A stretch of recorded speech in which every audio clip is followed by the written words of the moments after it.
বৃহস্পতিবার পবিত্র রাতে কেউ যদি এই দোয়াটি 100 বার পরে, কোনো দিন পৃথিবীর কোনো মানুষের কাছে তার হাত পাততে হবে না। পৃথিবীর সবকিছু তার পায়ের নিচে আল্লাহ হাজির করে দিবেন। দারিদ্রতা থেকে মুক্তি দান করবেন, বিপদ আপদ থেকে মুক্তি দান করবেন, তার সম্মানকে সুউচ্চতা দান করবেন, অসুস্থতা থেকে দূরে রাখবেন। আল্লাহর অশেষ দয়া ও রহম তাকে দান করে দিবেন। সুবহানাল্লাহ। বৃহস্পতিবার রাত এটি গুরুত্বপূর্ণ রাত। এই রাত সপ্তাহে একদিন আসে। আরবিতে রাত আগে আসে, দিন পরে আসে। সুতরাং বৃহস্পতিবারের যে দিন গিয়ে রাত, এটি বৃহস্পতিবার রাত নয়, এটি শুক্রবারের রাত, এটি জুমাবারের রাত, এটি দোয়া কবুলের রাত, আল্লাহর কাছাকাছি হওয়ার রাত। সুবহানাল্লাহ। এই বৃহস্পতিবার রাত আল্লাহ তাআলা বান্দার দোয়া কবুল করেন।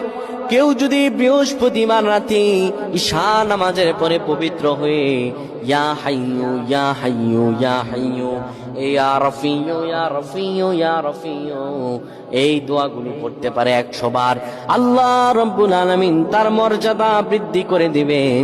তার জীবনটাকে আমার আল্লাহ সুন্দরভাবে সাজিয়ে দিবেন। বিপদ আপদ বালা মুসিবত গুলো আমার রব্বুল আলামিন দূর করে দিবে।